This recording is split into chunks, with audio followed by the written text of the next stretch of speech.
Time is a traveler, Tenterfield saddler, turn your head. Right again, jackaroo, think you see kangaroo up ahead.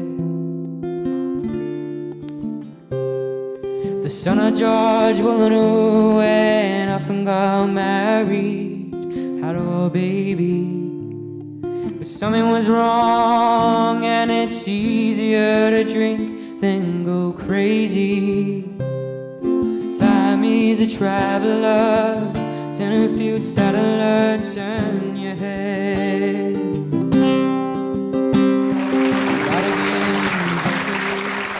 Ladies and gentlemen, welcome to the launch of soulstory.com.au. It's an absolute pleasure to be here. My name is Scott and thank you all very much for coming along. Tonight is all about information based on the real estate industry. I am certainly no expert on the real estate industry, and having said that, it is my go-to though. I mean, I don't do shares, I don't do gold or money or anything like that. Bricks and mortar is what I do, is what I know. As you might know, I'm in the building industry, and when I do get into the real estate game, I look for things or properties that I can value add to. And I've done that for many years with my wife and I, my poor long-suffering wife. She has lived 22 years of her married life in a renovation. And she's not living in one right now, but I have got plans through council at the moment going, so we're about to start another one. I think it was about 4 or 5 houses ago, because that's what we do. We buy a house, a family home, we do it up, we've got 3 kids, and then we get it to a stage where we're really comfortable in it, and then I sell it and we move on to the next one. And we've been doing that for years. I think about 4 houses ago, she spent 5 years walking up the stairs to our master bedroom with a bucket of water so she could flush our unfinished ensuite for 5 years. And then a month before we sold it, I finished it, and I said, "No, we should have finished this years ago." She wasn't too happy with me at that stage. But anyway, look, the results are great, and real estate for me has been a great, it's been a great facilitator for our family to make money and step up the ladder as we go and get a better house each time. The one regret I do have, I suppose, about real estate is that I started too late. I started later in life buying my first home because, number one, I probably didn't have enough money. Number two, I was worried about paying it off and that sort of thing. But I probably should have taken the leap and started a bit earlier in my life, and I would have been further up the track at my age of 53. My son, who's 19, he works really hard. He's at uni, but he works as well in basically a full-time, part-time job in between uni, and he saved a small fortune as a 19-year-old, which I found out about recently. So I said to him, "Mate, let's go and buy a 1-bedroom flat in Bondi." We're from Sydney, so Bondi is a bit of a go-to suburb for young people. And I said, "Mate, 1-bedroom flat for you." So we're in the market at the moment, we're looking around, and we're keen to do that. Of course, a 1-bedroom flat in Bondi is about 650, 700 grand for a 1-bedder, which is very small lounge, dining, kitchen all combined in one, and then the 1-bedroom at the same time. But that will realise money. I'm telling you, in Bondi, that'll be worth $1 million in 5 years or 10 years' time. It's amazing how it goes up, and that will really set him up for the future in his life. And I'm looking forward to him getting in that real estate market a little bit earlier than I did. Now, ladies and gentlemen, tonight, sorry about my glasses. I have to put them on because, as I said, I'm 53 years old and I've got to be able to read what I'm doing here. Firstly, a little bit of housekeeping. If we could turn our mobile phones to something that don't make a noise. I know there's quite a few real estate agents in the room, and turning your mobile phone off is like cutting your hand off at the wrist. But if you could put them on silent, that would be wonderful, please. Tonight, we have 3 objectives, and they are to help the consumers feel more confident and in control when it comes to buying and selling. Also, to maximise your profit. We all love to maximise our profit. And to have a positive selling experience as well. And that's something that we all hope for as a consumer, as someone that's buying a house or selling a house. We want to have a positive experience with the real estate industry. Now, we have 6 very eminent experts coming to sit in these chairs, and they're going to answer as many questions as you guys can throw up. Well, we're going to throw up some questions to them. We've got some questions that have been asked by real people out there, and we've sort of taken note of those questions, and we're going to throw them to the panel to see if they can answer Some questions that you may already have, we're going to try and do as many of those as we can, but we'll also, after a little music interlude, after the question time from Oscar, we'll then open the floor up to you guys to ask our panel any questions you have about buying, selling, real estate, information based. We've got a great bunch of experts on our panel. And having said that, I think that we should probably introduce our panel, starting with the amazing and a great friend of mine, Shayna Blaze from Selling Houses Australia.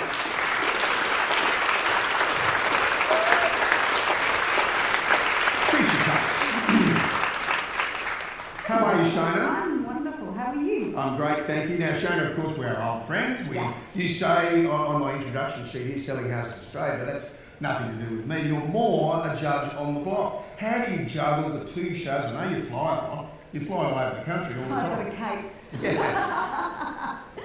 Look, it's really juggling in the fact that selling houses, I do the physical work and all the designing, but the block, I just watch what everyone else does and have my opinion. So it's really easy balancing for me. And you must see so many rooms on the block, Selling Houses Australia, also in your private business that you have, and you've got furniture lines and things like that. You must see so many rooms made up. You know, the folks out here are going to ask you a lot of questions about those sort of things. You're seeing like different rooms every day. Yeah, look, I think the thing is that, you know, the pace of real estate and the pace of interiors is so fast these days, and everyone's very hungry for it. We're so obsessed with it in Australia more than anywhere else in the world, I think, and I think tips become quick and fast that, you know, a lot of things are quite universal. Now, Selling Houses Australia, as you folks know, I had a building business for 35 years, and one of my old apprentices, who worked for me for 12 years, Peter Morrison, is now Shayna's construction manager on Selling Houses Australia. Isn't that right? I know, how's that? Yeah, it's quite amazing. You taught him well. I did, I taught him well. He's a great young man and he works very hard for you. All right, Shayna, we've got lots of questions for you. Please take a seat, relax. Our next expert panellist is Nicole Jacobs from JA Buyers Advocates. Nicole, here she is.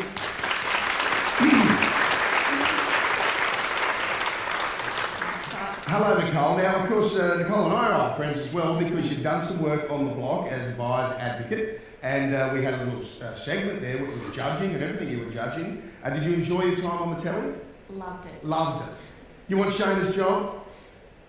I'm not what she's here. You love Shayna's job. Oh, fun. Yeah.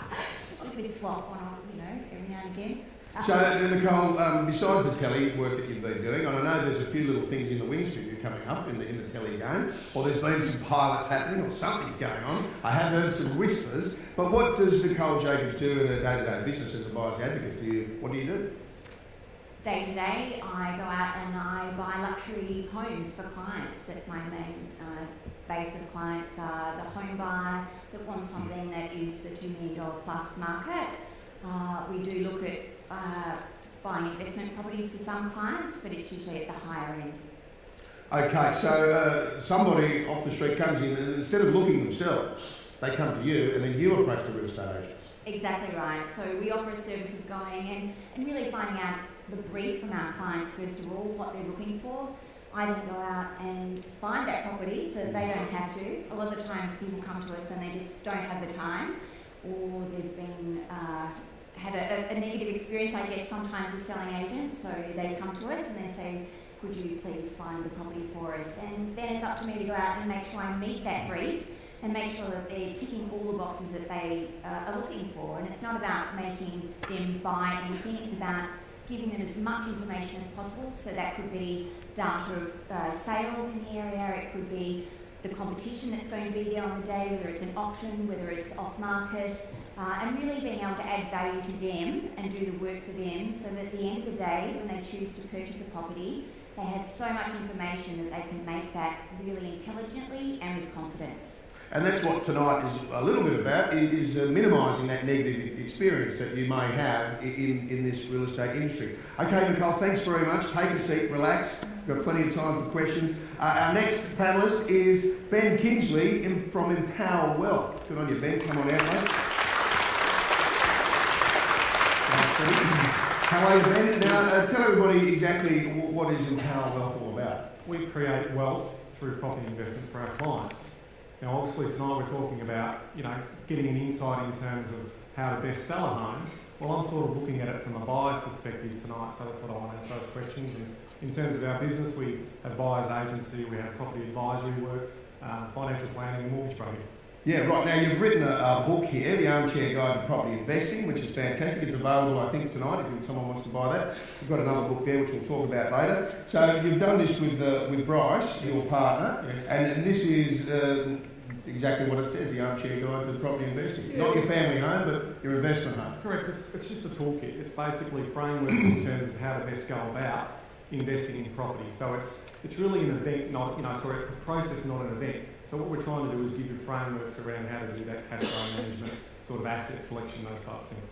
And we're talking, you have your family home, and are we talking we buy 5 houses, or is that the goal? It's usually definitely a portfolio, so it's multiple properties. In fact, the Money magazine, I wrote the cover story for Money magazine this month, and that's actually flipping it on its head, and that's renting where you want to live and building out an investment portfolio. So it's a different case for different people. Well, we can't do that in Australia. We have to own our home, don't we? It's so hard. We can't rent. Well, we can rent. We do. We've all rented.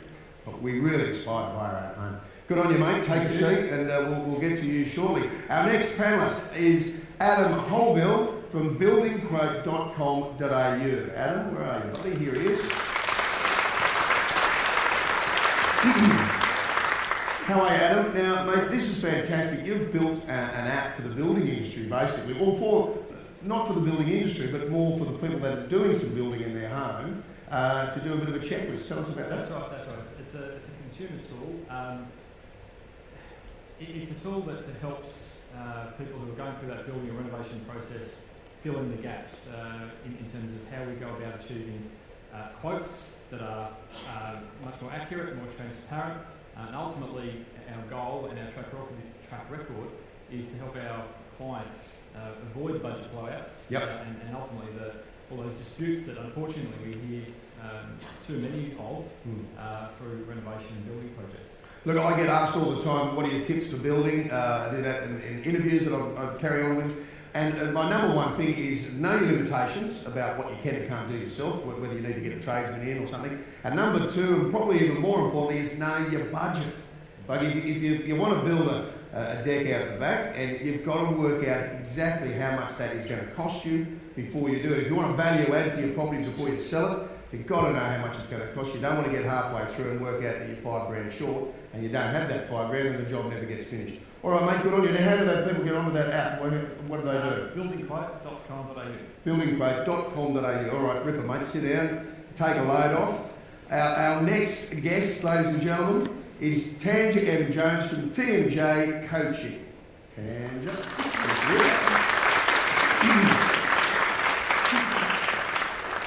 Hello, Tanja. Hello, Scotty. Now, that is such an unusual and beautiful name. Where does that come from? Traditionally it's Russian or Scandinavian, but I'm not. I'm half Maltese and half Aussie. Half Maltese, half Aussie. Tanja. That's it. I love it. Thanks. Now, Tanja, what do you do? What is TMJ Coaching? So I'm a peak performance specialist for real estate professionals. I help them achieve the results that they want in the least amount of time and with the most amount of fun. And how is that relevant to vendors and buyers? A big part of what I do is around exploring the way we communicate and interact with the people that we serve. Coaching real estate agents, it does sound like fun, doesn't it? I think so. Sounds like a barrel laugh. But look, that is fantastic. It's more about maximising. It's just like in any business, isn't it? If you run a small business, or which real estate agents generally are, as a small family business, and you want to maximise your results, and you need to be coached to get up to that level. Well, I agree, and the thing for me is I believe that people buy people, not products, and I think it's a privilege to partner the sale of your biggest asset, and I think there's a real opportunity to deepen our connection and authentically communicate and really be a bold contribution, because you're partnering big transition and highly emotional times. So I really love working with agents who want to do great work with the people that they serve. Absolutely, terrific. All right, Tanja, take a seat. And our last panellist, ladies and gentlemen, is Scott Goodman from Goodman Group Lawyers. Good on you, Scott. How are you, Scott? Hello, Scott. Now, mate, you're a lawyer, are you? Yes, And I've heard that you waffle on a bit, mate, so we're going to put a little bit of a damper on you, right? When you start talking and answering questions, I'll put you on a time limit. There's no band here, I'll just throw something at you No worries. to shut you up. Now, mate, how do you fit into the real estate market? What are you going to value out here tonight through the law? Sure, absolutely. Well, from essentially one item that I want to give you is we've settled in excess of 15,000 properties throughout Victoria. So you name it, we have probably seen it. No doubt there are a few things that we haven't seen, but what I will give you here tonight is experience. Ultimately, we want to see vendors sell, purchasers buy, real estate agents make commission. There's no bones about it. If we can make the transaction work from start through to settlement peaceful as possible, that benefits everyone. And that's what we do. We assist parties go from A through to B. Fantastic, mate. All right, well, that's terrific. There's going to be, I'm sure, quite a few questions when we do the open mic from the audience and the ones that we've got written down here tonight. So take a seat, buddy, relax. And I just wanted to point out, ladies and gentlemen, that Adam has also, which I forgot to mention, has written a book also, Take Control of Your Building Project and Save Thousands, called Nail It. It's a fantastic read. I have flicked through this, and it's an absolute beauty, along with the property investing book as well. So they're available outside, ladies and gentlemen, when you leave, and you can grab a copy of those two books if you so wish. Now, one thing we do want you to do tonight, ladies and gentlemen, is to relax. Don't take notes, just sit back, listen to what these guys have to say, because there will be a summary of tonight emailed to you, and with all the points about what has been mentioned tonight, the answers to questions,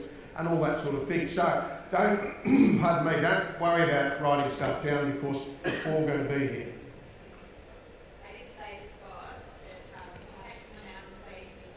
Oh, yes. Ladies and gentlemen, please welcome Julia, who is the owner.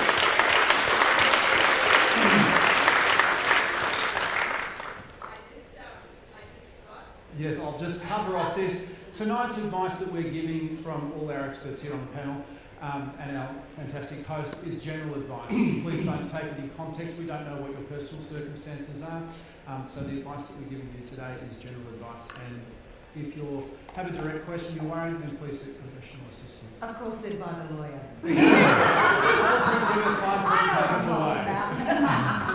Straight from the lawyer's mouth, that one.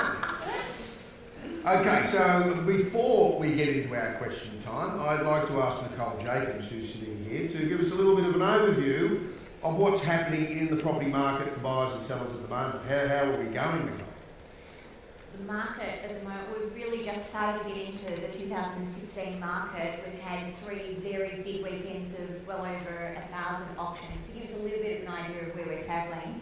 So from my observations at the moment, we've seen what I believe is quite a patchy market. And what I mean by that is that if we're looking at the A-grade stock, so the properties are the family homes, they've got a really good floor plan, they've been renovated and they're in a good position. These properties are selling really well at the moment, and we're seeing 4, 5, 6, in one case last weekend, 7 bidders at a property because we've been void of any really good stock for a long time. So when you have that supply and demand, and there's a lot of demand with little supply of these really good A-grade stock, you're going to have competition. These properties are selling really well, and they are going way beyond the vendor's expectations. Why I see it as patchy, we're looking at B and C grade properties, and I classify those as properties that are on a main road. They might have a compromised floor plan, and they need major renovation. So buyers are going through these properties and they're thinking, well, I've got to do a lot of things to this, and they're not going to the giddy heights of 2015. They're at the auction, and a lot of the times the competition is coming from the vendor. So at the moment we're seeing vendors who have still got very high expectations of where their property sits, but because it's on a main road and it just doesn't fit the criteria of, say, an A-grade property, these properties are passing in at auction, and the vendor is at competition. And so the vendor is then starting to go, okay, I'm listening to the market. On the day of auction, those properties where the vendor's listening to the market are selling. The ones where they're not listening to the market, saying, we don't value your property as much as you do, unfortunately, when they don't want to listen to the market, they're sitting on they're passing in and they're just sitting there for a while. And it will take a while for them to actually understand where the market is. And at the end of the day, the market dictates the price. So And then the other market, of course, is the investment market. And I've seen a pullback in the investment market since the end of last year, actually. And coming into this year, it could be the uncertainty of the negative gearing, different finance opportunities for investors. So that market I have seen slowing down. Okay, well, having said that, I'll open up the question time to the panel right now. When is the best time to sell and buy in the year? When is it? That's a really good question, I think. You know, people say, oh, it's good in January, it's good in, before Christmas, after Christmas, or when is the best time? Who can answer that? Look, sorry, I'm just taking Yeah. over here. She does what your job shows, so she's taking over. Oh,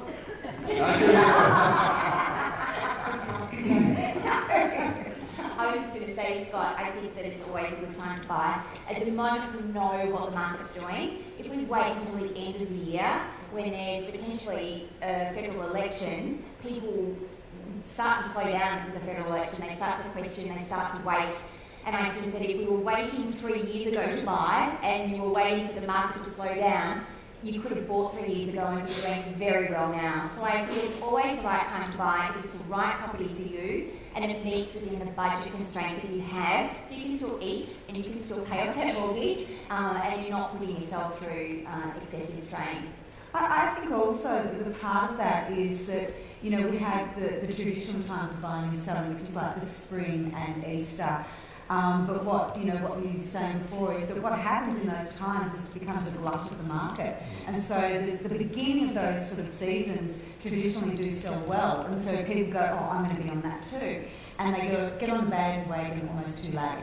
So I think, you know, you have to preempt a lot of the good times to sell and be the first cab off the rank and not be in the middle, because that's when you can start losing. And there is a glut in the market of the actual properties, and I think that becomes an issue where people sort of think that's traditionally the best time to sell, so I'll put it on there, and it doesn't quite work out for them. That's supply and demand. Yeah, absolutely. It definitely is. I mean, if you think about it, there's markets within markets. So the best time for you to sell your property is when there's less competition of your type of property on the market.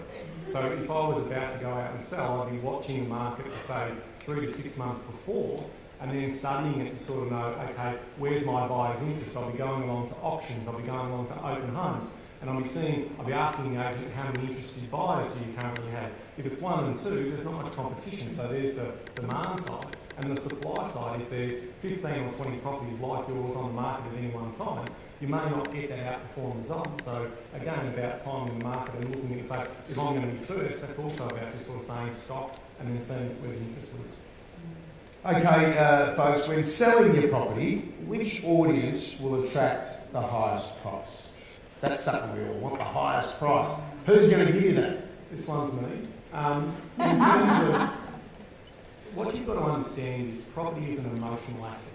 Okay, so 70% of the marketplace are owner-occupiers, and they buy with a heart, not with a head. So, you know, at the end of the day, they are the price setters. Smart investors are the price takers, okay? So owner-occupiers set the price, and effectively investors come in behind that. So when we're talking about these elements of lifestyle, so we've got sort of 3 things. You've got economic activity in the area, then you've got what we call human interest and human behaviour. So the human interest stuff is, what are the lifestyle drivers? Can I walk to a cafe? Am I close to transport? Am I close to major transport nodes? And the status stuff is the subconscious. I live in Melbourne, I live in Brighton, or whatever it may be. So it's about success, and it's about what people perceive that. And as human creatures, that's what we do. So if you can put all that together, it's actually about owner-occupier appeal. So any great property that has owner-occupier appeal, an emotional attachment where the buyer can visualise living there and hosting their dinner parties and having great designs by Shayna, and that's the type of thing that gets that outperform result.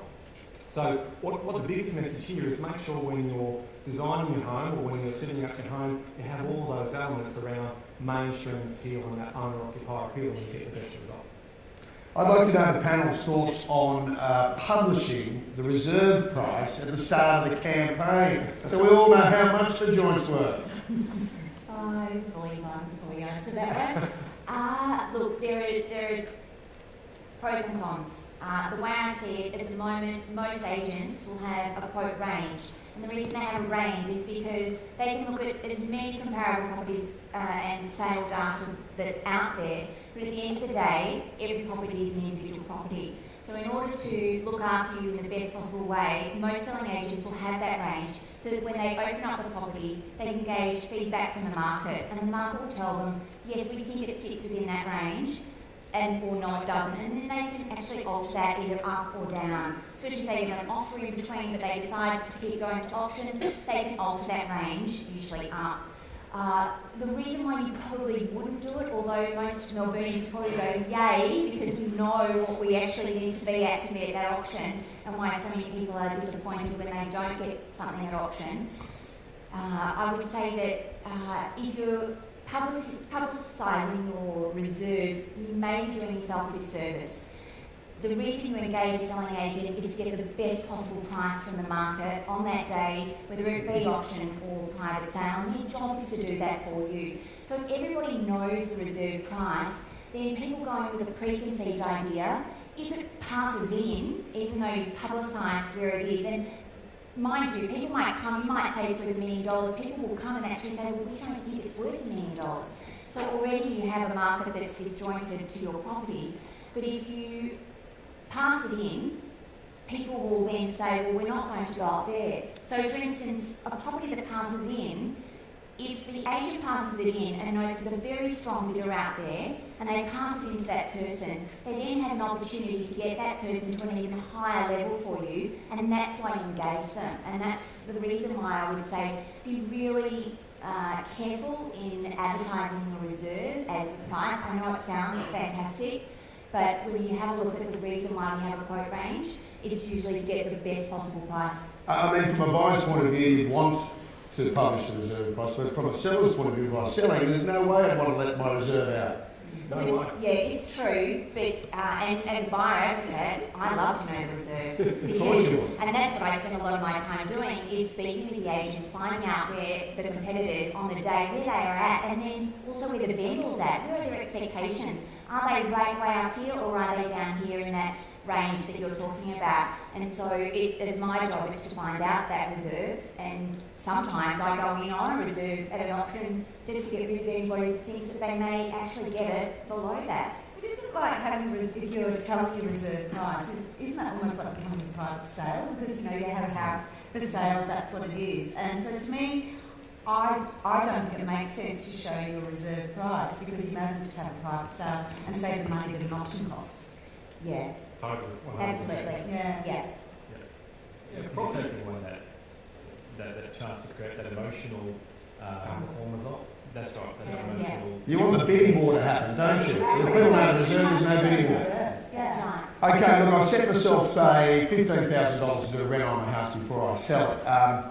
Where should I spend that 15 grand? I know obviously 15 grand is not a lot of money to do any renovation work, but if I did have that sort of coin, where would I spend it? Probably Yeah, I can probably take that. Look, $15,000 isn't a lot of money, but if you're getting into looking at selling a property, you won't want to be spending a whole lot of money before you do put it on the market.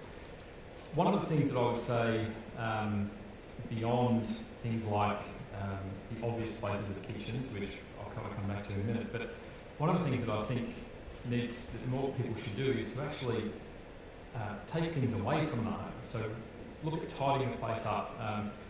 Think about that first impression that you're going to make when someone pulls up at the curb, approaches the front door.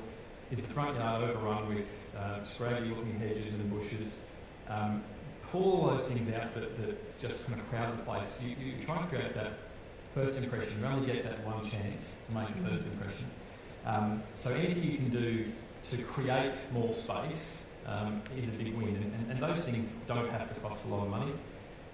Again, with the theme of cleaning things up, what can you take out of the room, out of the house before you have potential buyers come through it? You may not like the idea that the reality is you need to get a skip in and get rid of some of your stuff. If not, send it to storage. But what you don't want is people coming through that space, jumping around furniture and just not feeling like they can move into that house and that it suits them. You kind of need to create a space that they can see themselves living into, they can add something to.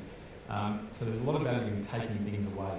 I totally agree with you, mate. I sold a house many years ago as our family home with all our furniture in it, 3 kids, and then we sold it, and then 3 or 4 years later, the house was being sold again, and I, we went there to just have a look because we were curious, and they had rented furniture in the same house with the same paint job, and it looked so much better than when I sold it with this rented furniture. It was minimal, and it made the house look so much bigger, and they did such a great job. We had all our old furniture, but they just had all this modern, beautiful stuff, and it came up a treat. And that's the other thing you mentioned there, Scott, is a paint job. It's not rocket science, but just to clean the place up and a fresh coat of paint. And I would say, if the budget can stretch you, depending on the kind of house it is in terms of construction, consider an external paint job as well, to again just make it kind of feel, whether it needs to feel newer or feel more in character with the type of home that it is.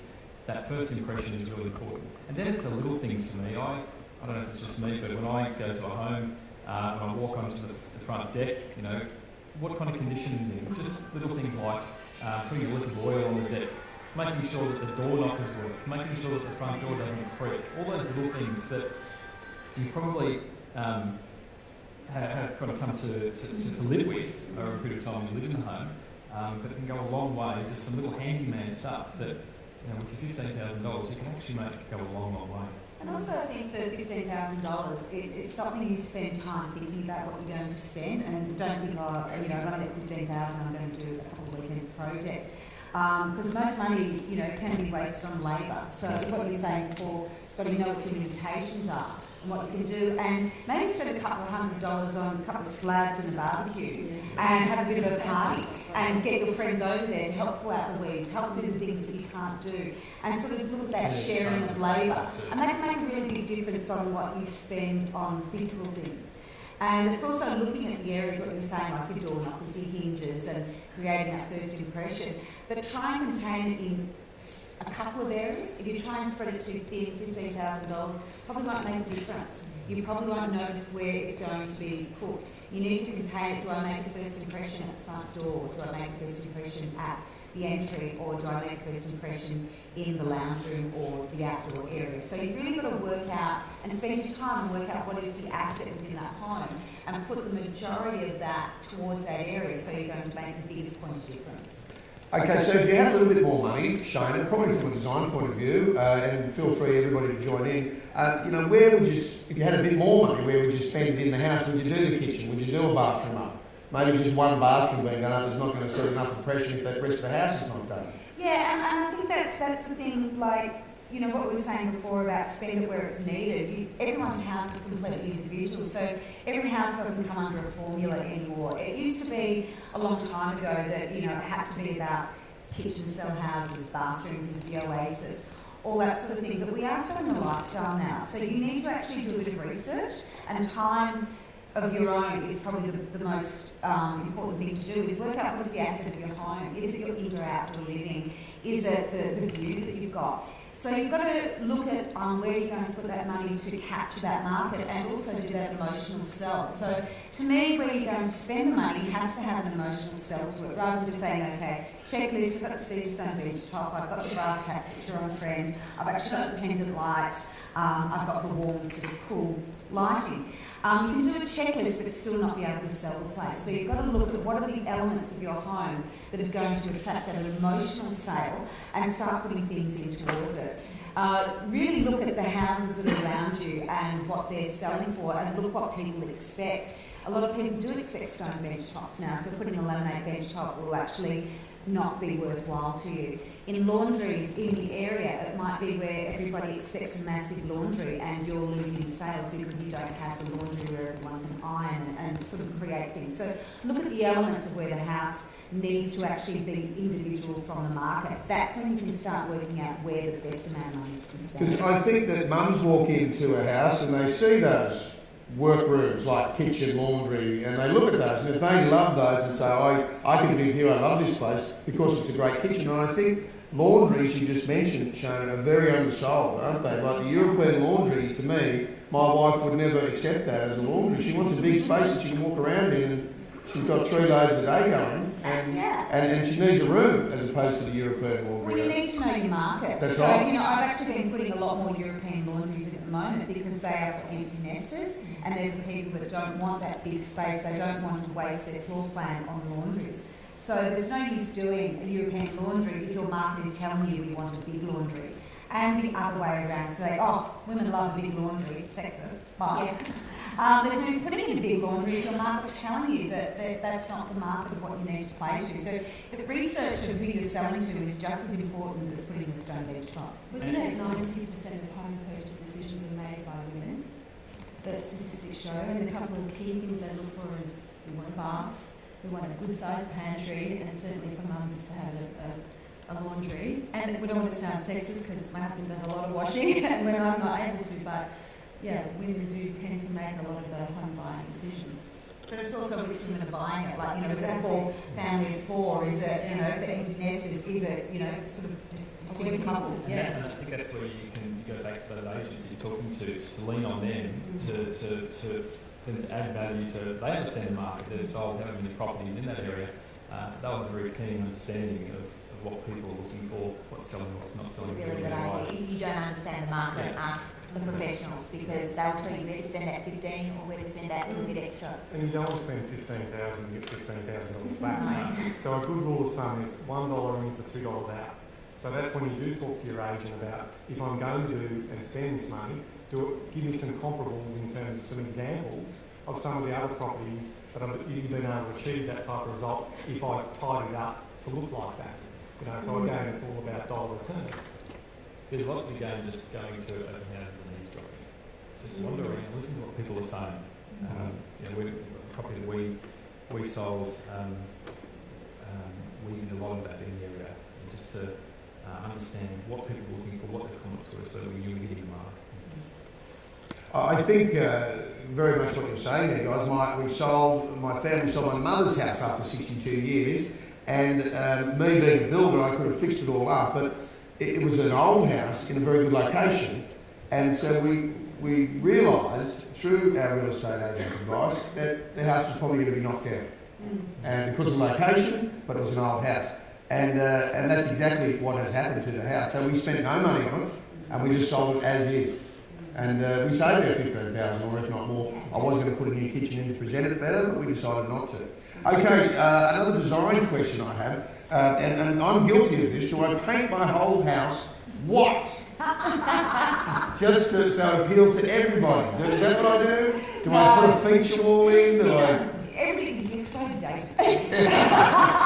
It used to be, like when I first started on selling houses in Australia, it was all about white and creating that display home environment and having that, you know, unattainable sort of look. Whereas now we are buying for lifestyle, we're buying for a home, we're buying for a reason, and it has a different emotional pull to what it is.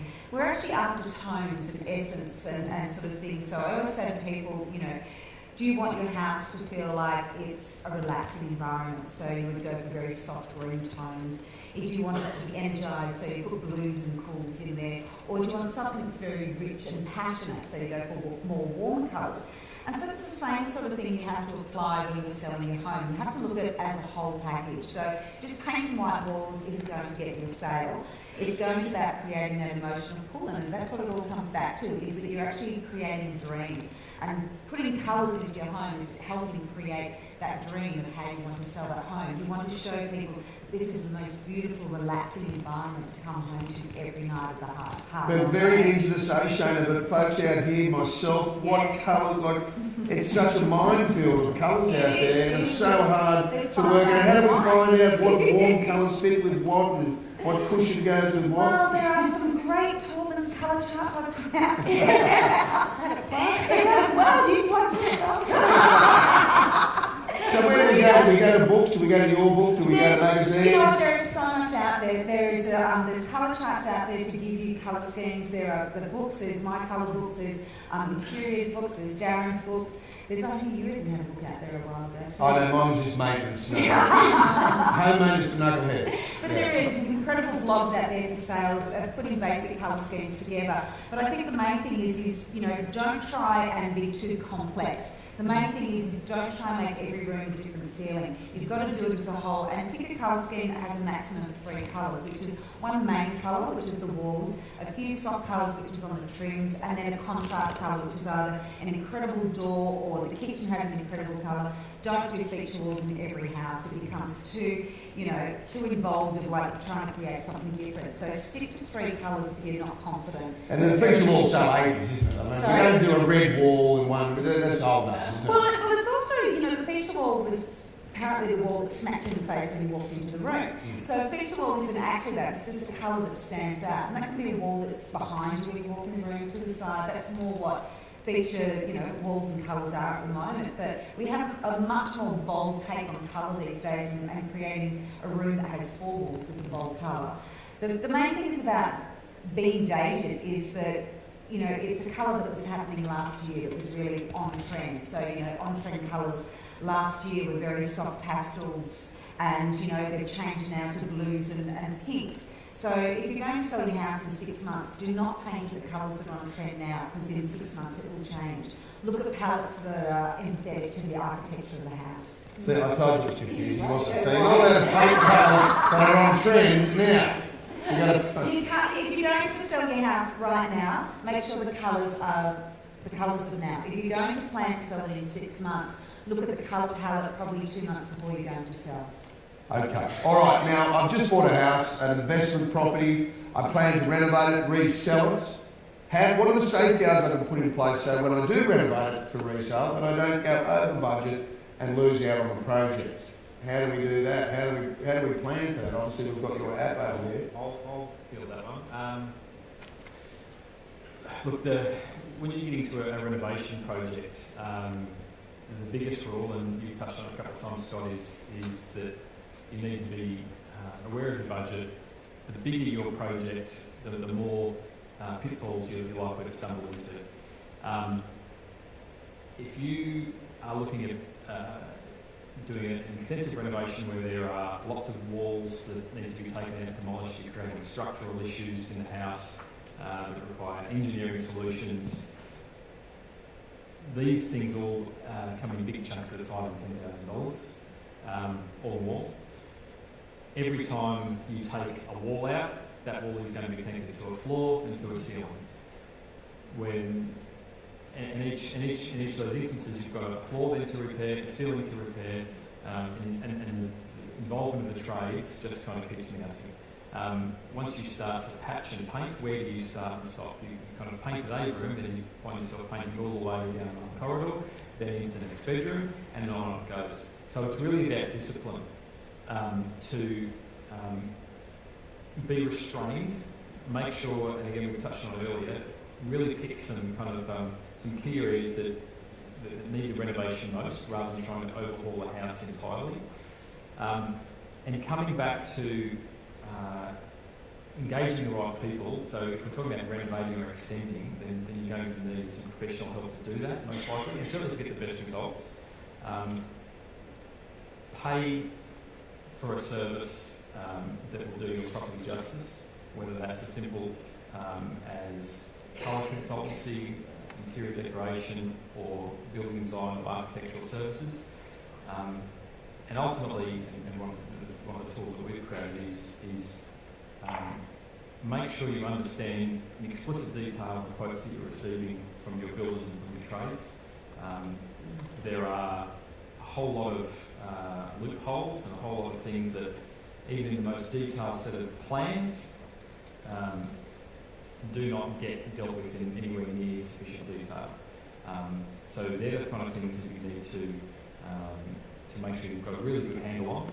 Otherwise, you will be exposed to all those things that we've spoken about before, the variations in the contract, the budget blowouts, disputes, time delays, and on it goes. There's so variations in the contract. I think one of the big things that people get caught up in is variations made by themselves. I've changed my mind. I now want to extend that bathroom. Every time you do a variation on a building project, it's generally, and we're talking about small variations, I just want to move that window that way. It's $5,000, so for example. If you do 10 variations in your job, it's $50,000. And if you have a budget load of $50,000 where you're never going to finish, you're always going to run out of money. So you need to stick to the plan that you've got at the very start of the project, be happy with it, iron out all the bugs before the builder kicks off. And then once your builder starts, do not change your mind. It happens a lot. And It does. you need to, Yeah. as Ben said before about the emotion of a property, you need to take the emotion out of renovating a property. That's where you really need to kind of keep your head about you, stay disciplined with the end game in mind, so that ultimately you can then create an emotional reaction from the buyers. You know, don't take it on yourself, leave that for someone else. Okay, we've got a question up on the board there which we skipped through, and it's probably for Shayna. You know, how far should we go in dressing our house if we're selling it? Is there a percentage value that we put on it? Look, 10% of the value? $100 million house, $100,000? No, it depends. You know, 10% is probably usually the maximum of what you go. And if you have to spend $100,000 in selling the house, you have to really question what you're selling for. You know, I have done houses where we've done about $200,000 in doing it up for sale, but it is a multi-million-dollar house. And the expectations of the buyers is they do need that Oasis bathroom, they do need that freestanding one, they do need the view. So you really look at where you're going to put that money in. You use it as a guideline, you know, the value of the property, look at the 10%, and don't always just say I have to spend 10%. But really, when you're dressing your house for sale, to me, you do make focus on probably 3 rooms. That is where you're going to get that heart value, where you're going to get it look completely finished and complete those rooms. For the rest of it, tidy, freshen, which means decluttering, do a quick paint, and make sure there's furniture in every room. And the reason you make sure there's furniture in every room, you don't clutter it, but the fact is getting a visual scale of a room, like a buyer needs to go into a room, if you've got a single bed in there, they can see, oh wow, there's a lot of room around here, I could put a queen in here. Or if you put a queen in a bedroom and they go, a single should be in here, you've created a negative effect. Always feel like the buyer can add more to it. So in a room that probably shouldn't have a queen bed in it, don't put a queen bed in, put a double bed in. So visually people think, oh great, 2 people can stay in here. So it's really, each time that you go into a room, make it feel like what added value would a buyer feel like they're getting in this room. So to me, concentrate on 3 rooms and do them well. Do the tiles, do the taps, put the towels on, put the scented candles, put the soaps, and make people feel that whole experience. And then the other rooms, I don't put a lot of money into doing up bedrooms. I just make them look like a place to sleep and make sure the master bedroom is done pretty well with great linen. That's not a lot of money to spend. You can be very cost effective in great linen and create that emotional pull and paint. There's very cheap ways to make a room feel good.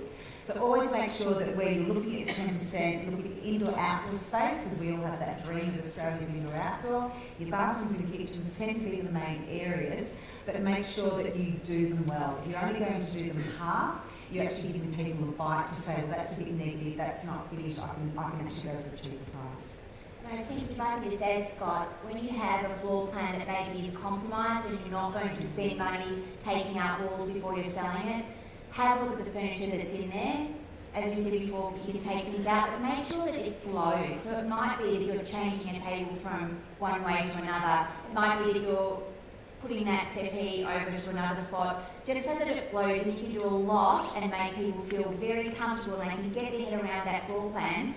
Whereas with your furniture before, they just wouldn't have been able to work it out. But if you can make your floor plan as seamless as possible and people can get in and out and feel very comfortable, then a compromised floor plan can be made really good just with furniture.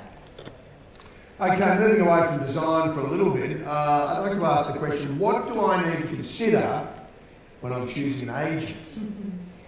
Because it's a very tough question, isn't it? There's so many agents out there and they're all good, some not so good, but most of them are good. Yeah, they are. What do I need to consider? I think that's yours, Tangent. I'm sure everyone in the room would have a response to this. To me, it comes down to 2 core things: connection and competence.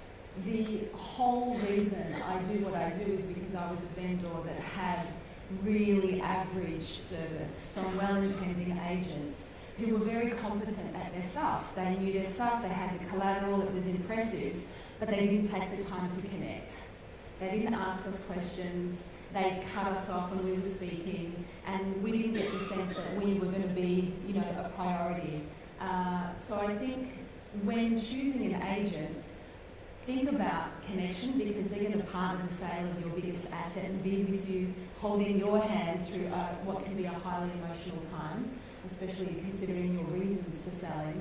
And then, of course, you want to make sure that they have a level of competency, and that just really goes down to their results that you can source online. And vendors are extremely savvy. You know, vendors and buyers are interviewing agents online before the agent even hits the door.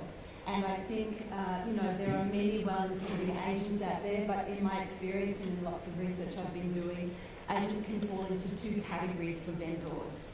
They can fall into that transactional category where you feel like they're just there to list and sell, or they can fall into that human interaction category where they just feel like it's a privilege to partner you going to the next chapter of your life. And you feel like that when you're in the experience. So connection is a big one, and I think if you're in a relationship, have the conversation together around what's most important for us in choosing an agent, what is important to us so you can set your expectations. And everyone knows that as vendors we want the best price in the least amount of time with seamless interaction, really honest communication, and that's actually why we're here. Soul Story is about providing that information so it's transparent and trust can be established. And to find out those sort of things that you're talking about, a bit of word of mouth as well. You're ringing around people that have had the experience with these agents. Yeah, I mean, if you have... So I'd like to actually ask the audience, who here has actually had a really great relationship with a previous agent that's listed and sold their property? Beautiful, thank you for your honesty. Yeah. So if you already have a great relationship, but if ain't broken, don't fix it. So stick with the agent that served you well. Recent, CoreLogic RP data research showed that, unfortunately, the trust level between vendor and agent throughout the process significantly drops, and in fact after the sale it drops to 47% because people generally feel like they've been dropped like a hot potato.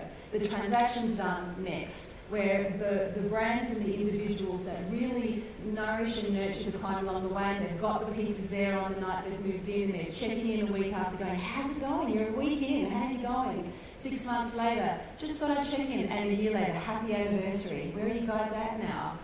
Would you like to know how much your property has increased in the last 12 months? Has anything changed in your life?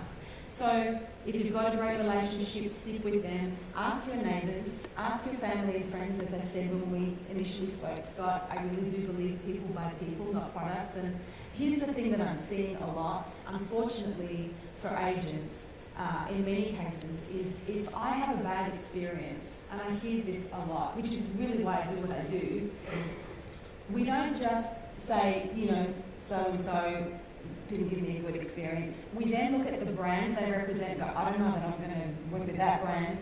And often all agents get painted with the same brush. Oh, all agents are like this, and I hear this a lot. I don't feel that's accurate, but it's very relevant to the person's individual perspective. Okay, so what should I ask my prospective agent, when he's giving me the presentation to sell my house? What sort of questions should I ask him? Well, you can, or her.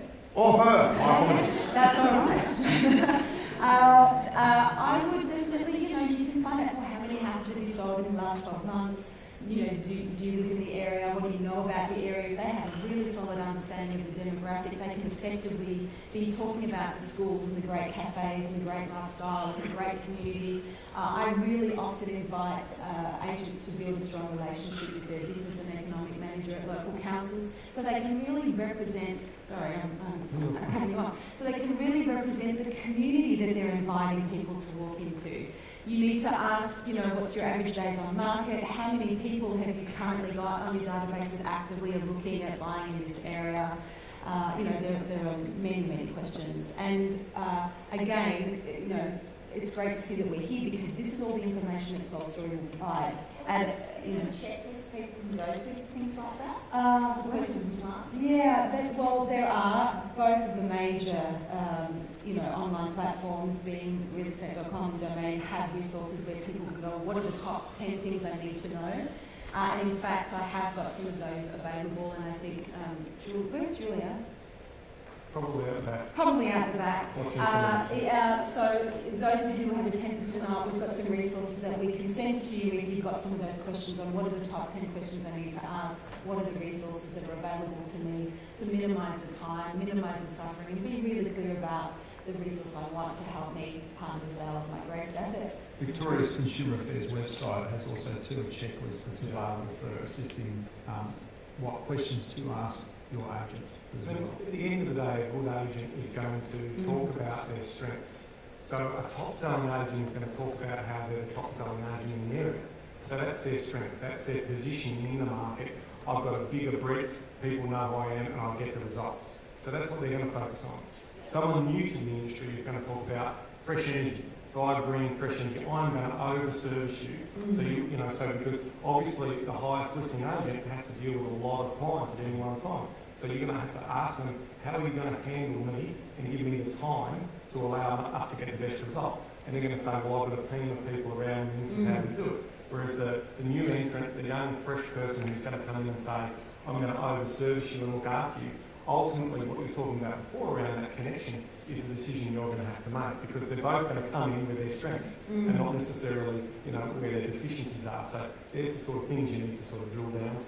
And I think as vendors too, it's also about managing expectations and being really straight with the agent you're working with. Some people want to have updates every day, SMS or novel emails, and some vendors just say, just tell me when something's happening. And really great agents actually ask the questions, tell me what's your preferred communication style? How often would you like me to communicate to you? Do you want to know when something's happened, or do you want a kind of a little update and summary every day? And the more clarity and kind of laying down the rules of engagement or terms of engagement you can do up front, then you've really helped build that rapport.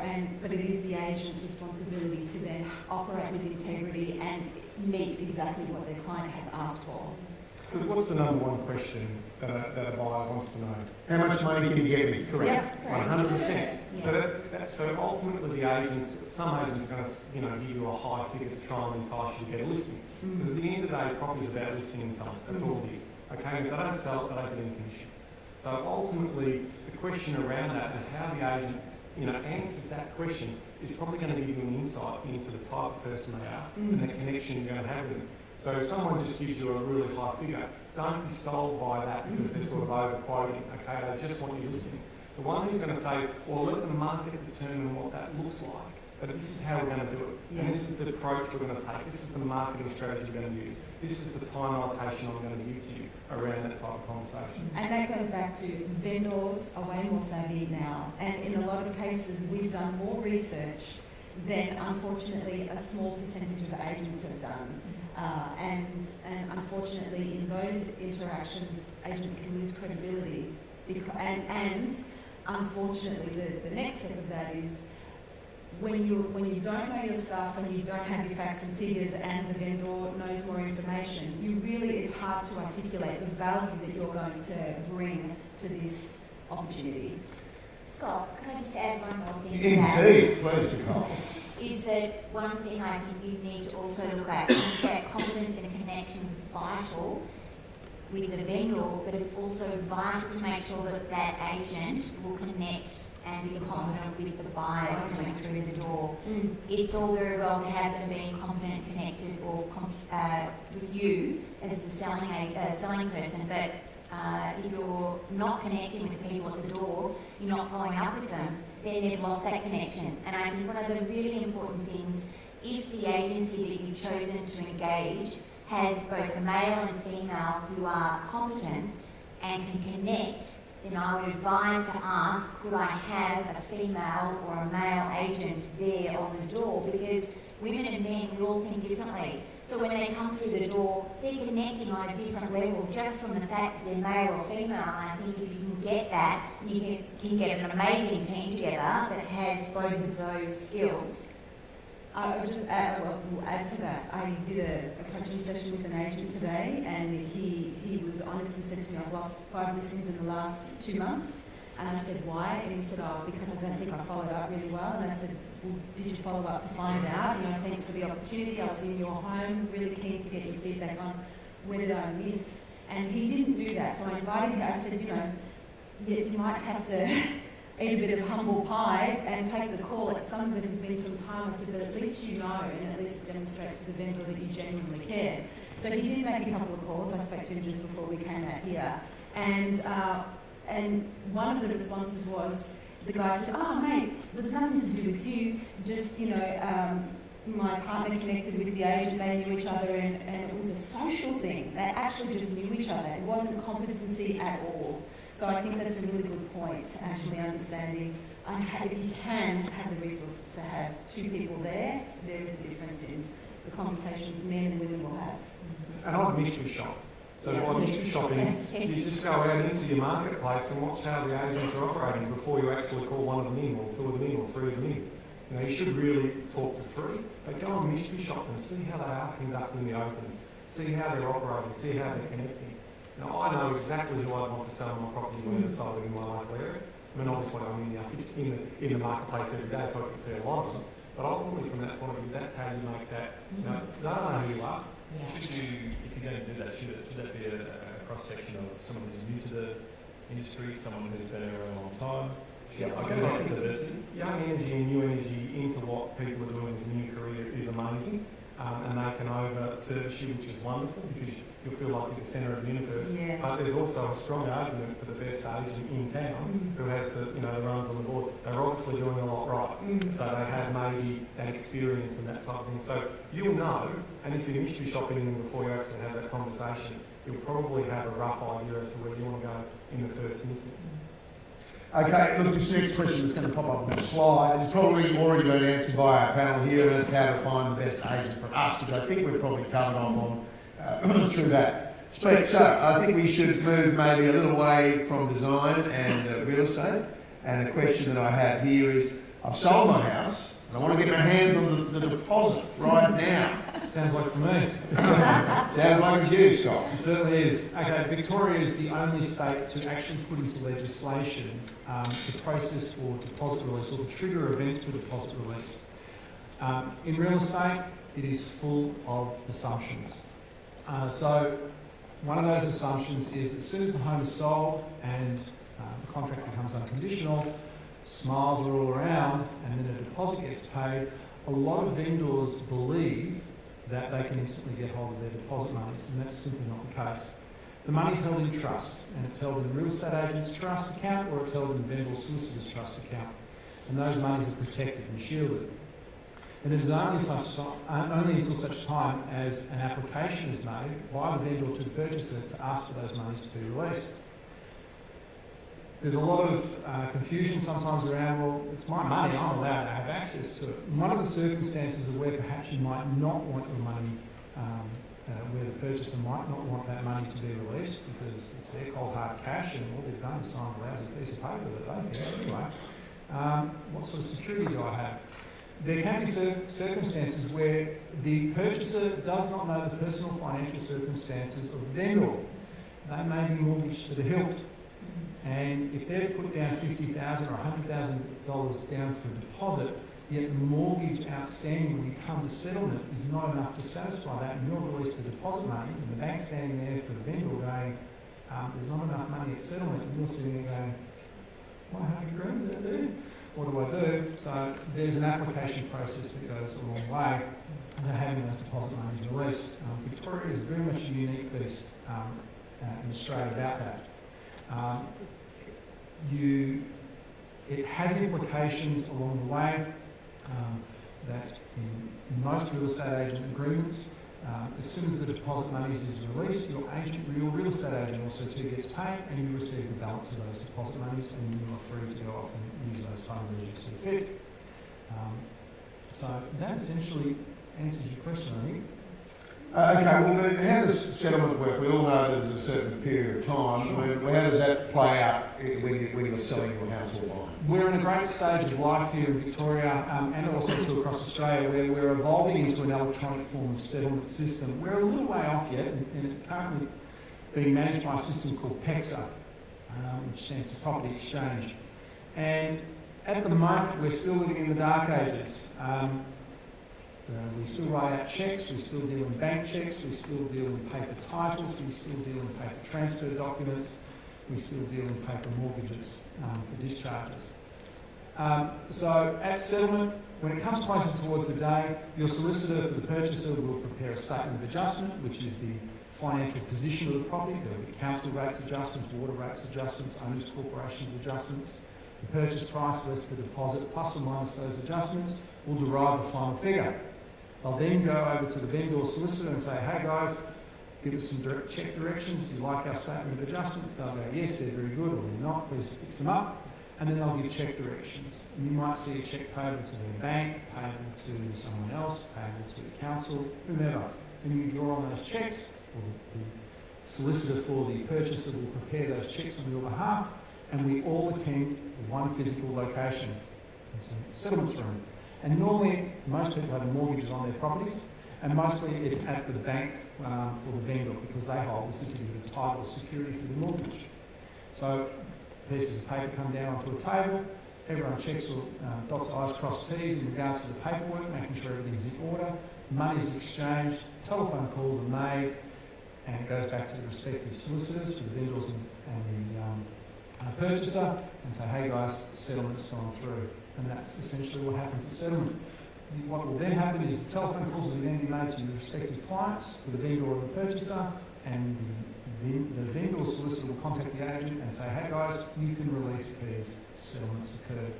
In the future, not too distant future, we are seeing some go through now, very rarely, is that will all be conducted online, electronically. Settlements will be locked down, documents will be filed electronically, and settlements will go through. Stamp duty monies is automatically deducted and sent off to the State Revenue Office. The Titles Office will issue an electronic certificate of title. Paper titles will disappear, and you'll simply get a telephone call, and it will all happen inside the space. It's very exciting times. Okay, so once I've sold my property, can I go and buy another property straight away? Is there some legal reason I can't do that? It actually comes down to a commercial reason. And it relates back to the first question I answered was about deposit release. Most vendors would like to see a contribution of up to 10% towards your deposit. And it goes back to those assumptions. You've sold your home, and if it's your principal place of residence, you've got to live somewhere. So, okay, cool. I'll organise and go out and buy a property, and I'll coordinate the settlements to occur on the same day. We all don't have, some of us don't have $100,000 laying around. If we're buying $1 million property and we want to pay 10%, that money is probably tied up in the equity, which has been some of the deposit monies that you've now got sitting in your real estate agent's trust account. So what you need to do is talk to your real estate agent that you're buying through. They get it. They understand that you might not have the cash, but you want to put an offer in on that property. So talk to them and explain, hey, I've just recently sold, I need to buy. However, I don't have the cash deposit, or I've got part cash deposit. I can make speak to your lawyer and your real estate agent can assist you by writing a special condition to say when the deposit money is released from my sale, that I authorise those monies to go to the trust account for the purchase to the real estate agent there. And that's a commercial decision. But make sure you don't put yourself into a contract problem with your purchase, because if you can't meet your due date for your deposit on your purchase, you're going to be in breach and potentially put your contract in jeopardy. And if you have your contract rescinded on for your purchase, you can lose a lot of money and be sued. So seek some advice, talk to people, ask questions. One thing that we do, and some other firms do as well, is we offer a free perusal of your contract in Section 32 vendor statement. So we will actually step through those sorts of things with people. We want you to be a confident buyer. Last thing I want to do is end up in court for you. I'd rather see you as a happy vendor and a happy happy purchaser. So we'll generally approach those sort of questions with you and say, okay, these things you need to ask. Ladies and gentlemen, I do apologise for my friend Shayna and her earring. Apparently, it's causing I can't hear it, but apparently you folks can hear it out there. I'm so sorry. I see lots of notes going around here. They're really beautiful earrings. I think you might have to take that earring off. I am now Thank you very much. Okay, ladies and gentlemen, we're now giving you a chance to stretch your legs and go to the loo if you need to. And it's your turn to ask our panel any questions you have. And we have some people right here.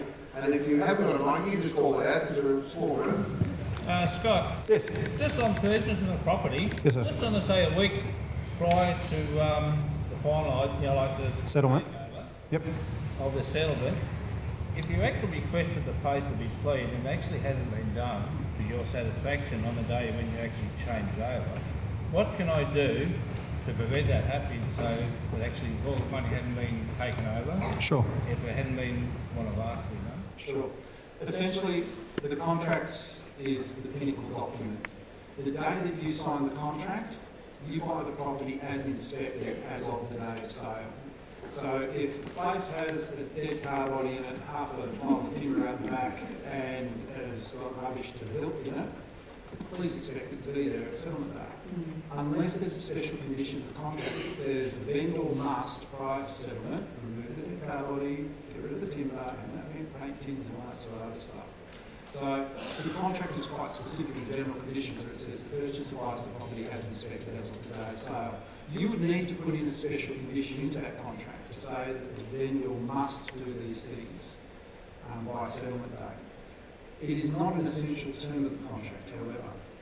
So if you turn around on a $500,000 transaction, if I bring this up to flag for a judge, and said, Your Honour, they didn't remove this rubbish, they didn't sweep the floors to what my wife's standard is as opposed to their wife's standard is, and the judge goes, I don't know what your wife's standard is. The judge's going to absolutely shreds off me. They're going to turn around and say, you settle and your only obligation later on is to sue that vendor afterwards. So set it up properly. If you want a house clean and tidy because it looks a wreck on the day of sale, and you're buying yourself a bargain, sometimes you buy houses, like Scott said, if it's a bit run down, don't expect it to be painted and done up for you. Stark contrast. But put a special condition in there, a rainy day clause, because then I can write a nasty letter later on saying, hey guys, you need to do something about it. And just to clarify for folks up the back, the question was, how do I, the house that I'm moving into that I purchased, how do I make sure it's in the state that I want it to be in, whether it's clean and the way I'm asked it to be. Okay, any other questions? I'll repeat the questions. Yes, ma'am, up the back there. I've got a property I'm going to put on the market, and it's probably a question for Shayna. It's got 3 bedrooms plus a 4th room. Oh, sorry.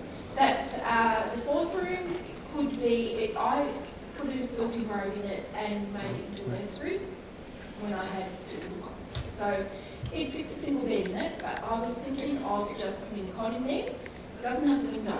So should I put a cot in there and make it into a nursery, or should I make it into an office, like a home office with, say, a desk or something? Those sorts of rooms are the best ones where you can give it a dual purpose. So what I would do is put a single bed up against the wall that looks like a day bed, but it actually is a bed as well. When it doesn't have a window, a lot of people will say it isn't a bedroom. If it's, a high-rise building at the moment, there's a lot of bedrooms that are classified without a bedroom without a window. But when you're looking at a 4-bedroom house, people expect a window in a bedroom. So I'd make it feel dual purpose, and don't make it feel just like a study. Make it feel like it can be a bit of both. And that's probably about the best way you can do it, because a lot of people would say as a real estate it would be study slash bedroom.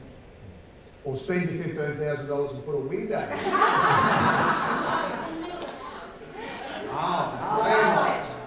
Skylight. V-lights. Okay, folks, anyone else? Stick your hand up. Yes, ma'am. Should you go to auction or private sale? Straight question. That's really Sure. Look, the more unique your property is, the more you need to go to auction, because it's very difficult sometimes for an agent to even price it and for the market to price it. So you need to put it out there so that people can make their own assessment. Do you believe in that? Yeah, look, I'm going to refer to my agents, and I'm going to look at the most common way of sales activity in that area, but I'm also looking at the time that it's happening. So, in other words, if I'm seeing clearance rates, and usually a good rule of thumb is if you've got clearance rates over 60%, there's growth in value. Anything under 60%, we've got what we call the balanced market. Anything below 50%, we've got a buyer's market. So, when you've got clearance rates of 75%, effectively values are growing, and they're growing fairly reasonably. So we're talking between sort of 6 and 9%. Anything over 85%, we've got double-digit growth, usually happening in the area. So you're going to get the best result through auction, but only if the agent is confident that he can get an audience and he can get competition on the day.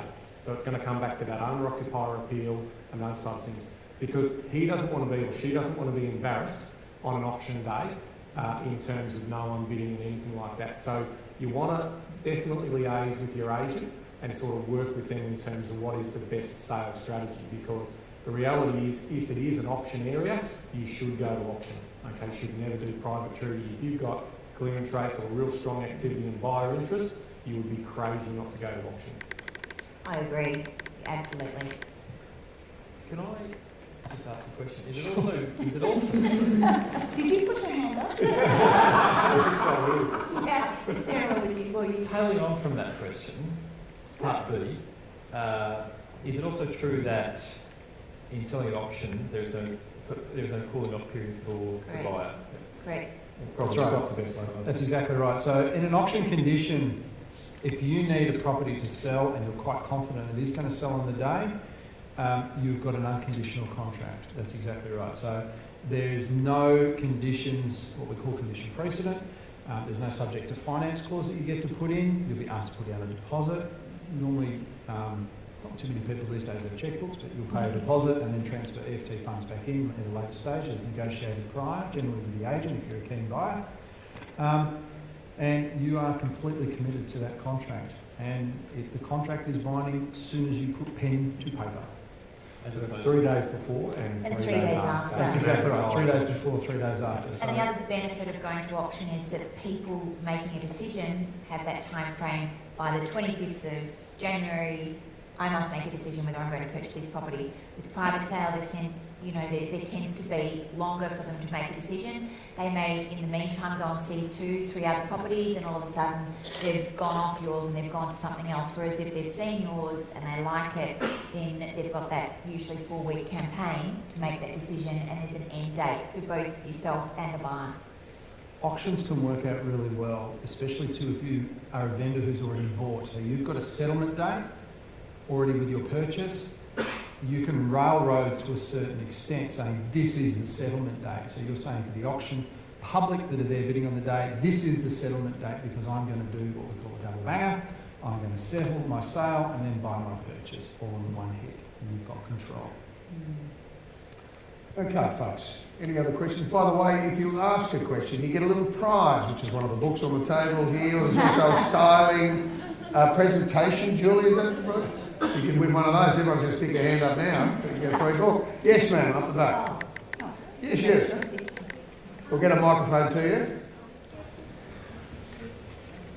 I bought a 2-bedroom unit in 2010, and we just recently renovated it to sell. We had an independent valuer come in to value it, and then a real estate agent with our original advocate. And the valuer valued it at $100,000 less than the agent and the independent advocate. So I don't know what to do. It's a bit confusing about, what limit then do we put on it? Valuers are always covering their bum, aren't they? Yeah, so valuers perform 2 main tasks. If you engage them, they'll perform that task on behalf of you and give what we consider a fair market value. If they're engaged by the bank, as an example, it's basically they're testing what the property would sell under duress is really what they're doing. So valuers do protect their backsides, Scotty, you're right.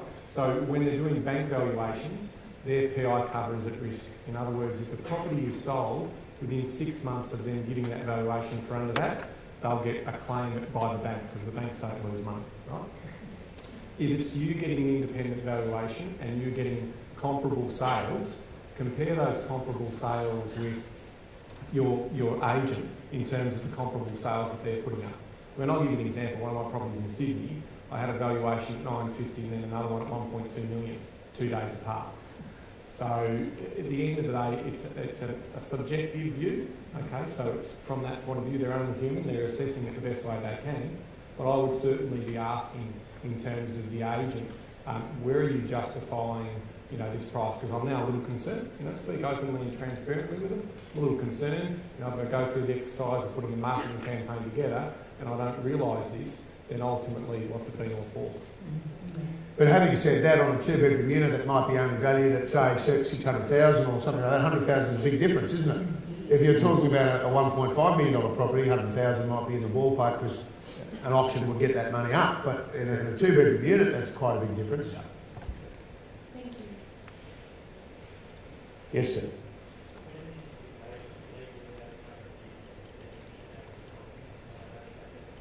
Sure, I can answer that. The question is, when is the agent allowed to legally take his commission out of your monies? Certainly. The agent in your standard authority that you sign, which most agents will present to you in its standard sort of form, it says in there that they are entitled to receive their commission monies as soon as the deposit is released or when the settlement occurs, whichever comes first. So if the deposit is released early, the agent gets paid and you receive the balance. When the settlement goes through, the deposit gets released because the property is settled, and then the agent will take their commission and their marketing fees and etc., and then you'll receive the balance of monies as well. Yes, ma'am. What is sale by set date? Come on, experts.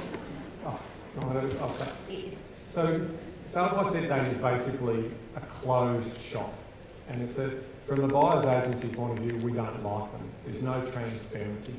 And I'll give you an example. I had a situation where there was, my highest bid on one property was, I think it was sort of 794,000, and the highest bidder I found out paid 840,000. Now, that's the sort of, I suppose, the non-disclosure, the non-transparency that occurs. Now, that's from the buyer's point of view, it's very frustrating. From the seller's point of view, it's a way in which you can potentially maximise the value of the property. So in other words, if you've got someone who absolutely loves the property and absolutely wants the property, but effectively no other interest, it's potentially a way in which you can get them to that higher price point to get the best result in the sale. Yeah, exactly. Is it the same thing they use to sale by tender? Yeah, look, it is the same sort of way. I mean, look, if I'm a buyer, the first thing I want to do is basically know my competition, and I want to know basically how that competition's rolling out. So, it's part of the strategies that we use as buyer's agent is to try and get that on the table. So even if it goes to what we call a boardroom auction scenario, where we're placed in different rooms and the piece of paper keeps moving around, and we at least know what we're playing with. Whereas when it's sale by set date, we're blind. And so we're obviously putting our comps against what we don't know what's happening in the market. And if you're inexperienced in that process, you could be paying overs. You could be paying more than it's worth. I think importantly you need to know the rules of engagement for that particular agent's sale by set date, because even a boardroom auction can be different. So whenever we go into those transactions, my first question to the agent is, what are your rules of engagement for this particular boardroom auction, for instance, because we might all be in the room or we might all be separated. So it's really good to ask that question, and then they have to tell you, this is how we're going to do it. You're all going to put it in an envelope, and the highest offer is going to get it. And we won't go back to anybody, or it'll be, we will go back to everybody else. It could be anything, so just remember to ask that question. Does that actually happen? An envelope in a boardroom? I've never heard of I that. had an episode on Selling Houses Australia a couple of series ago when we did that, and this agent turned around and put 30 envelopes on the I think I table. saw that one. And there was a huge difference in what people were offering. I think it was about $100,000 difference. And that's when if they don't know the market, but they've fallen in love with it and they've got that emotional attachment, they put it out there, but other people might be down here. Yep. So it's really difficult when you don't know where your competition is to actually put that in, which is why I think that must be a Victorian thing, but that does not happen in New South Wales. Yes, the episode was in South There you go. I've never heard of it before. Questions, ladies and gentlemen? Yes, sir.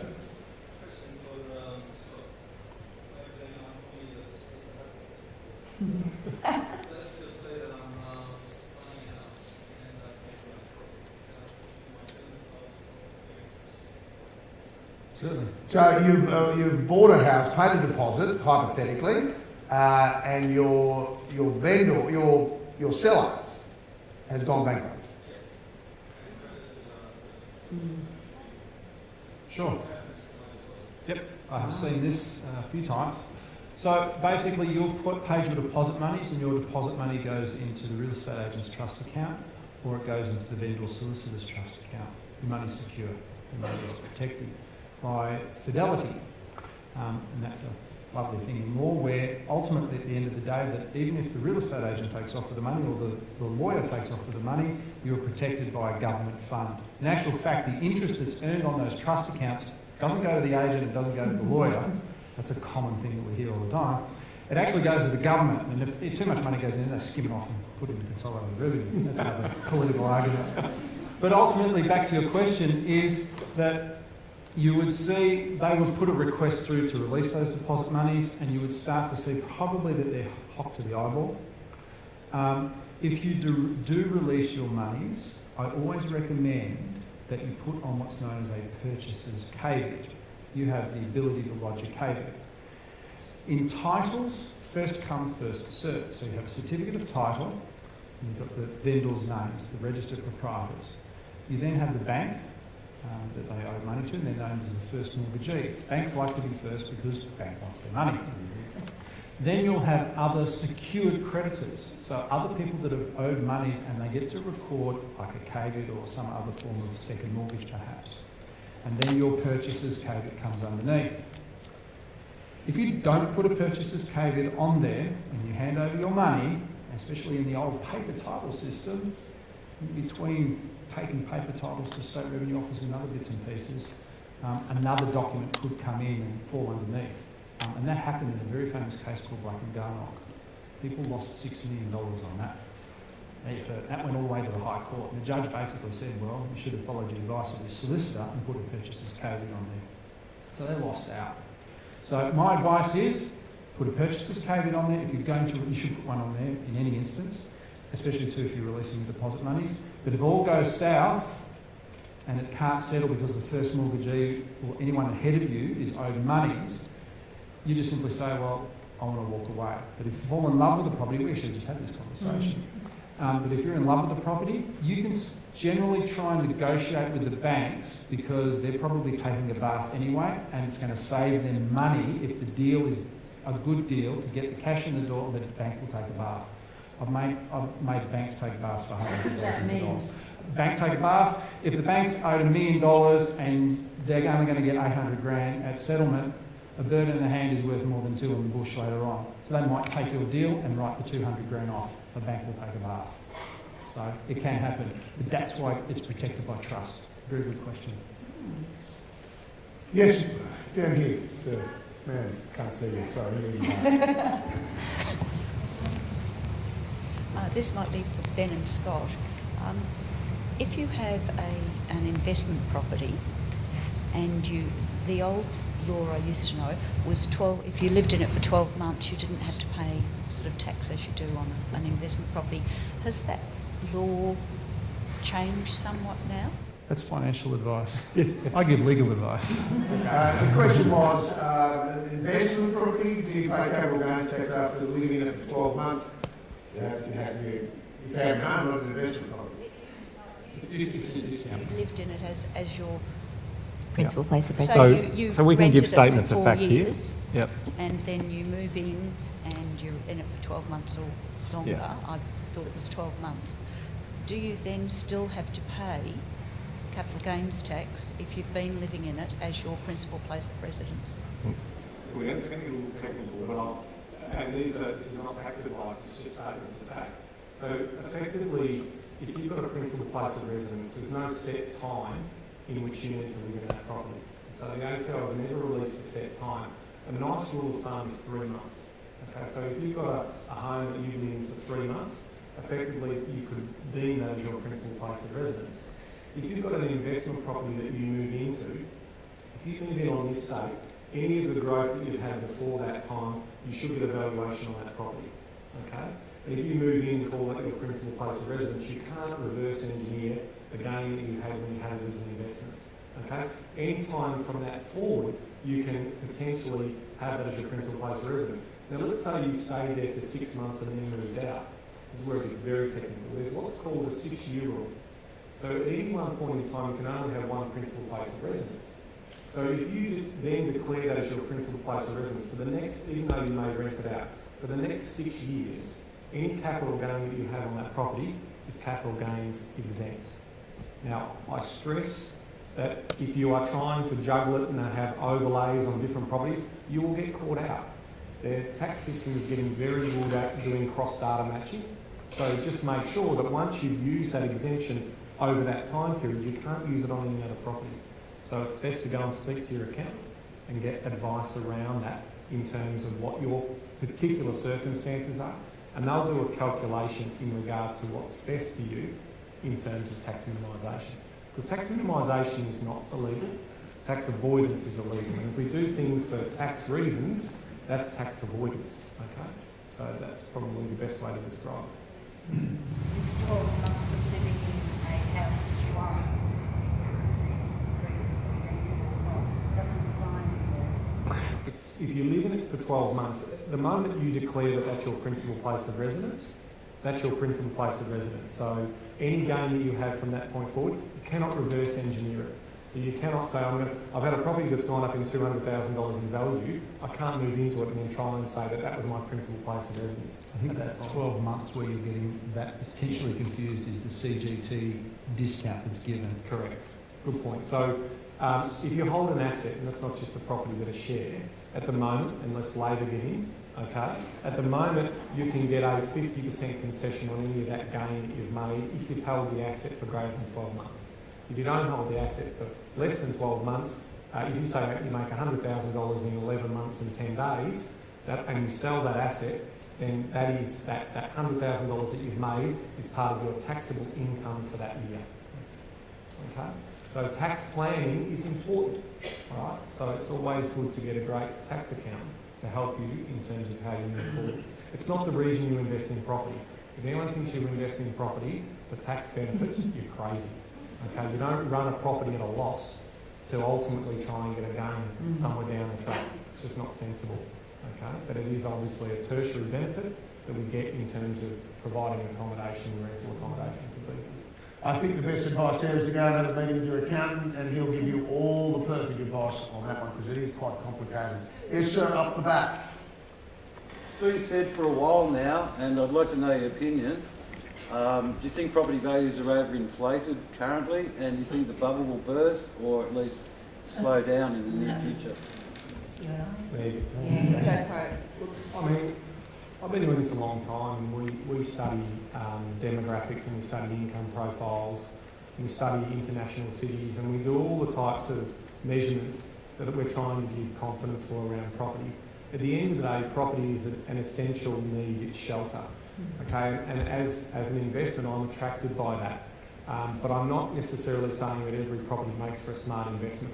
So in areas where I don't have owner-occupier appeal, I have lots of vacant land and lack of scarcity, then those areas are more vulnerable to price corrections than inner city areas. I mean, we only need to look at Sydney and Melbourne as international cities and compare them to areas like London, New York, Shanghai, and those types of centres. And if you want to see gobsmacking prices, just go down and have a look at downtown Manhattan in terms of what I can afford down there. So the challenge we have is when you get low cost of funding, then you do get asset appreciation, which is quicker than normal. So when we make money cheap, then usually what we have is a rising tide lifting all ships outcome, which means that most properties enjoy this growth. But in areas where there's still lots of vacant land and potentially people have stretched themselves from an affordability point of view, they're the areas that are usually going to give back a fair bit of that gain when the correction comes. But in terms of bubble, we're not there yet. You know, we need a dramatic global event and effectively an economic meltdown in China that would flow through to Australia, that would then see, you know, unemployment at 10, 12%, then we'd see a little bit of damage out there, but we're not seeing that at the moment. Yes, folks. We're nearly about out of time. We've got a few more questions to go. Yes, sir? Question for my mother or for Shayna. Of course not from you. You said not about white paint. We tend to burn your houses from the Sorry, what? wall white. What would you choose if I pick a white? Oh my goodness, I've actually written nearly a whole book on white. Whisper white. Whisper white. It's a good white. Any white. Oh, sorry. Dulux brand. The biggest thing is like, what did you say? What? Arctic White. This is our brand. Dulux again, sorry. Chris White. Chris White is like whole white. You've got to look at the types of whites that you're going for. Like for an accent of something that's very sharp, it is a Chris White. To me, that's an accent that you would put like on your trims and your wall, all for one thing, is just to whitewash it. If you want to go for something that has just a bit more softness to it, you've got to look for the colours that actually have more of a stone base, which is working with colours. Things that have sort of a grey base can very quickly turn blue. You've got to be very careful of the off-whites with the grey tint into it, because it comes with reflection and everything that you're going to work with. Are you looking at painting a house at the moment? Yeah, renovating the whole house. So renovating the whole house, and this is where you sort of work the base from. What is your flooring? Is the flooring that's existing there going to be stayed? Yeah, polished hardwood floor, and I tend to property style it so the furnishing generally bring in the colour. So I just want to don't think what are you putting off. I just nice clean white walls. Well, look, clean white walls work, but if you're doing a basic property styling, I think the crisp whites are just a little bit sort of too dated in the fact that they become really in your face, and I think you'll be really careful with your property styling. Yeah, and people really go for the really warm whites in the fact that it's got a stone base, because you can work linens around it, you can work greys and taups and things like that. Portland stone is a really good one as a very sort of light base, like a half strength or something like that, because it has that beautiful stone element to it that works with sort of lots of carpets and timbers. So go for something with Portland stone as a half strength that sort of brings a bit of warmth into it without making it whole white. I think you can tell your mother-in-law that she's far too worried about whites. White's white, mate. Just tell her that. Painted white. Yes, ma'am.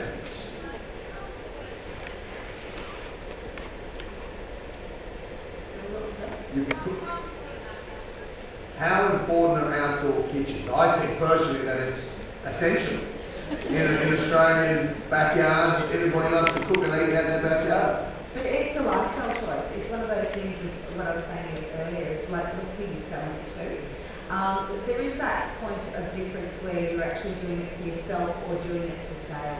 If you're going to do it for sale, do it in a very simple economic way where you're selling a lifestyle. If you're doing it for you, you can go as far as you want to go because it's your lifestyle, and spending money on yourself is really important, and investments are also an investment for you.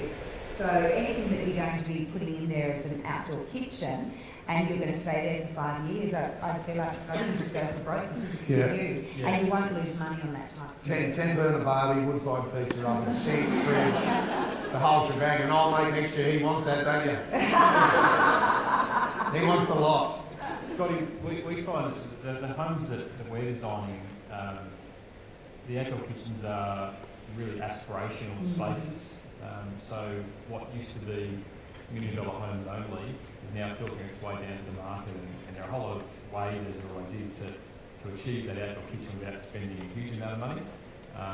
It can be, you've got to know your market again, but it can be an area, a space that you can create some differentiation and create some of that emotional attachment. But it's also like putting in perspective the size, what you're saying for like the $1 million house compared to like the $300,000 house. The type of outdoor kitchen is going to be different. Like, the $300,000 one, you might have like a 6-burner Barbie, but it won't be like a direct feed, it'll be a gas bottle. It'll actually have, a sink where you can cut up the fish, or you can actually do everything there, and you might have an Esky as the fridge. Whereas the $1 million one, you've actually got the wine fridge and everything like that. So you've got to put in perspective the value of the house at the type of outdoor kitchen that you put in.